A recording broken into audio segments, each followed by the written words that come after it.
Hey, welcome back everybody. Welcome back to my channel. I'm Muse Jester. My name is Junior. Um, let's talk about Transformers collaborative with the G.I. Joe franchise. Now, this is kind of like what am I gonna do with this line? Okay, so when this first got announced, I was very excited because Transformers G.I. Joe collaboration, a Transformers that transforms into a G.I. Joe vehicle. That's like a no-brainer. No-brainer. Um, and then it came. The thing is, okay, so it came with 3 3/4 figures, but it came with O-ring figures. I am not a the type of collector that goes retro. I never like the Motu Origins because I've lived through that era before already. And even back then, even though I loved it back then, I've always wanted to have more. Like with the O-rings can only go um, 90 degrees, but I wanted double jointed. Even back then, I wanted to be able to bend the knees more. Um, they were great, but I just wanted more. Even with the Super Fans when it came out, I wanted more. Um, So I lived through this already. I wanted better articulation. That's why when the 25th anniversary GI Joe came, I liked it because it had more range, more detail. Um, so and just more. So if I had had the option back then to choose between the retro O-rings to this one, the 25th anniversary Joes, I definitely wanted this. But I was late to this game and I was never able to get into this line. The other thing too was I believe this was getting expensive back then. This was like $15 or $12, and at that time that price range was equal to what I was getting with DC Universe Classics, and I was like, why would I pay the same price for getting this figure than getting this figure? They should have been making this same size, which we never got until a decade later. Anyway, so I'm talking about this because the appeal of getting this line with this wasn't a bonus for me.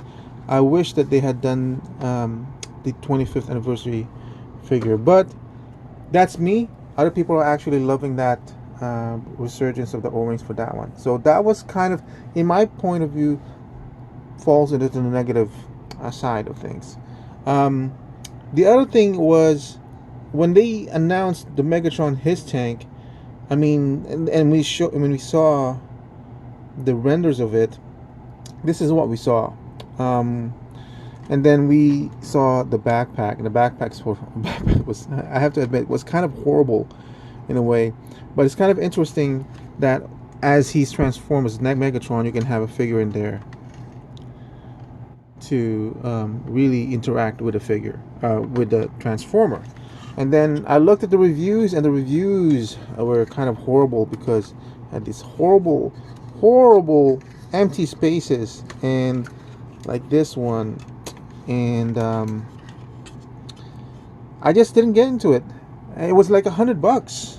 I just couldn't see the value in it. But why do I have him now? Because this went down in Amazon to like $50, and at $50, even with the bad reviews, even with the disappointments what I was seeing, I figured $50, that's not a bad thing. So I went ahead and bought it. I bought it, and I kind of liked it because it just looks kind of cool, and just looks. The idea of it was really cool, and then they presented this one. This one was horrible. It really is. Again, the backpack problem, the big wheel problem. It wasn't as hollow as Megatron, but Bumblebee is as green. I just didn't get that. It should have been. I know it should have been more yellowish, but I understand that this design it gears more towards getting the GI Joe look better, meaning it looks better as a GI Joe vehicle than it is as a Transformer. When they were considering the design, it seems like they were concentrating more on the GI Joe vehicle and then incorporating the Transformer look.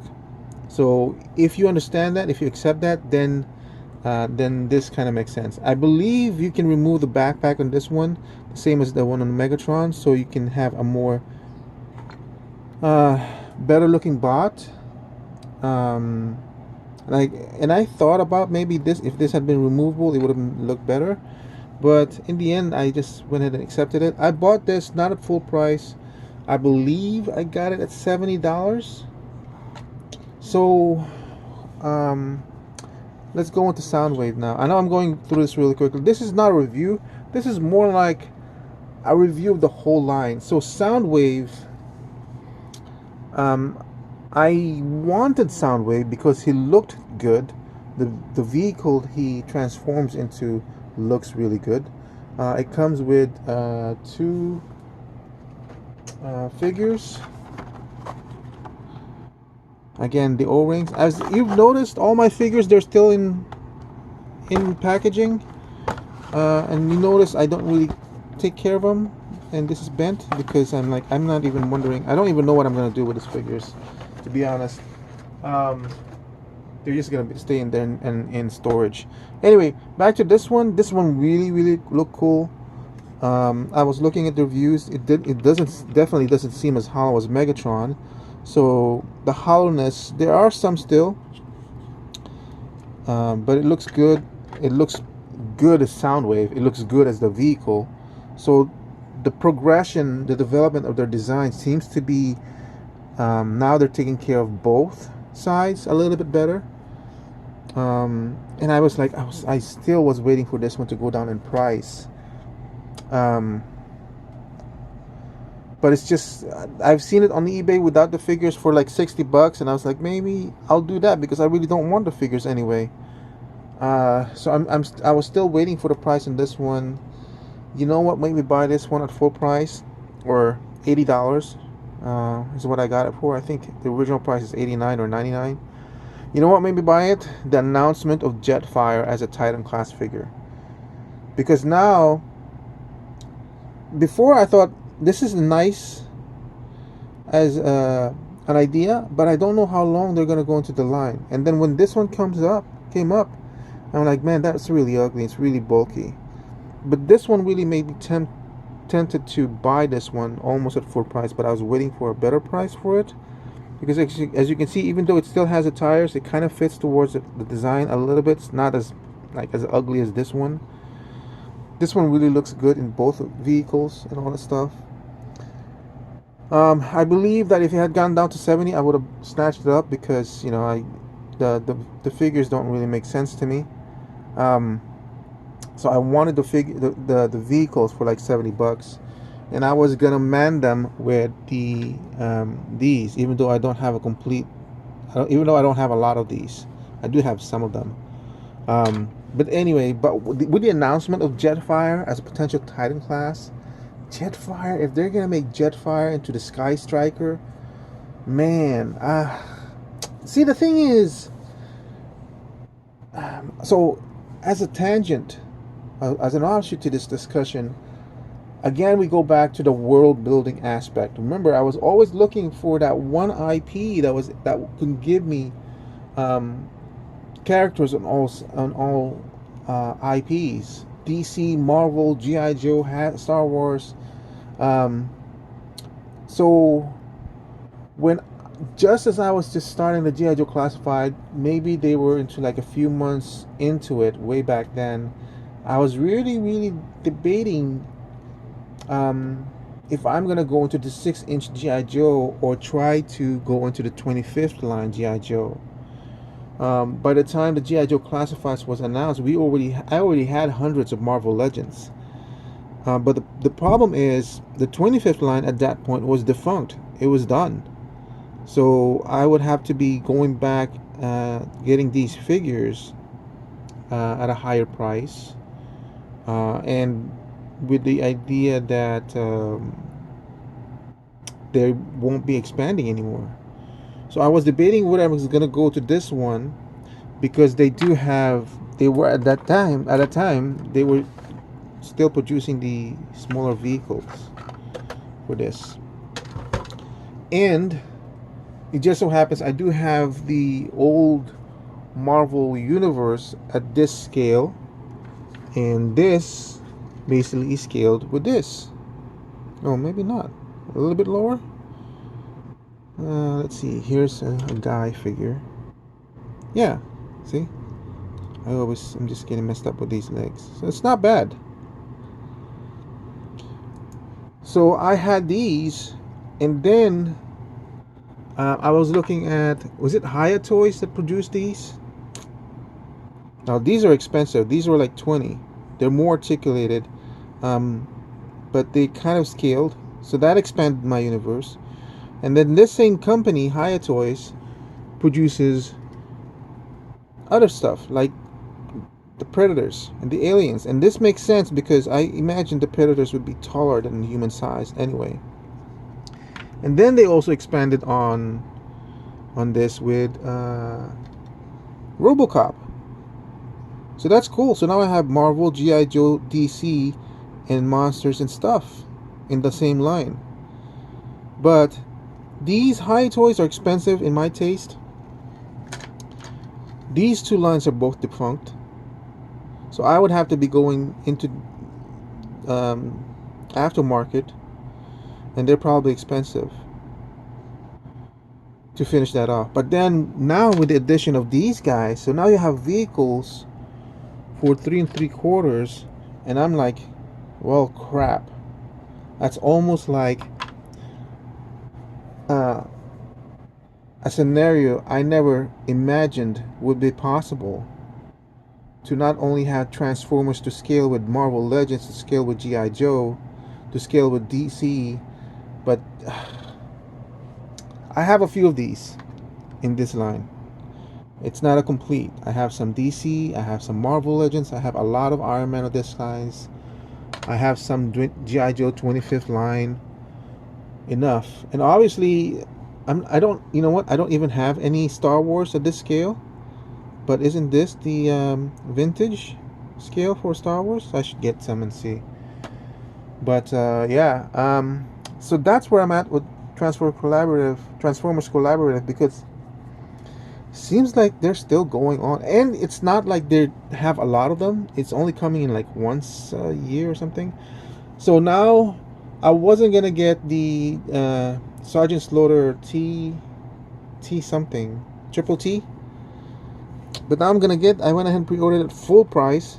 That's the first figure of this line that I pre-ordered. And this is all because of the Jetfire Titans promise. I don't know what it is. I'm hoping it's the Jetfire Sky Striker. And, you know, I don't care if it's 200, 250. But the idea that I now have, that I could have a 3 3/4. And remember, I don't even want to go to 3 3/4. I want 6-inch. But the idea that I could have a 3 3/4 world building that includes not only figures but Transformers and their vehicles, I'm like, oh, I don't know. So this video is about I'm gonna have to get it. I'm not gonna get any more figures. We'll see what happens with the Sky Striker Jetfire. Well, with the Jetfire, I am getting the triple T as a pre-order. We'll see, and we'll see where this line goes. But it's not perfect. It's just the idea of world building potential. I really don't like this, but you know, we'll see. We'll see what happens with the line. But that's it for my rant of the Transformers Collaborative with the G.I. Joe. It offers a possibility of a collection that I never thought I would get. I won't be transforming them. I'm not gonna be playing around with them. It's up to you guys if you want it. I really did want the Soundwave because I already had these two. I wasn't gonna get the triple T. I was gonna wait for that to go under to see if it goes down in price, but this one never did. It's just stuck to it. And honestly, I feel like the more this expands, if the Jetfire delivers what we think it's going to deliver, this a lot of people are going to be going back and trying to get these early figures, and they're going to be going up in price. So if you want to, I think it's a good investment to see. This is a good enough figure. It's just really hollow. It's really, but I would suggest get these now. This, if you can get this for 50, great. But they're 70. This is like 170 or 80, and 100. Triple T is 100 or 90, 99. Yeah, it's $400 at least, or close to around that, 350 to get the four figures. But trust me, if Jetfire comes in and it's what we think it is, these are gonna go, won't be going down in price. It will basically be around the same price as it is now. It's like 400 or something, and maybe even go up, because I feel like there's a good value in terms of a collector who's trying to build that expansive world out there. So that's it for my rant. That's what I'm thinking of right now about these particular line, and see what happens, and hope. I'm not hoping to spend more money. I'm just really hoping for that Jetfire Sky Strikers, and let's see what happens. Thank you for watching. I'll talk to you guys soon with more reviews and along the way, so I can put this back in my shelves and figure out what to do with the boxes. Have a nice day. Bye.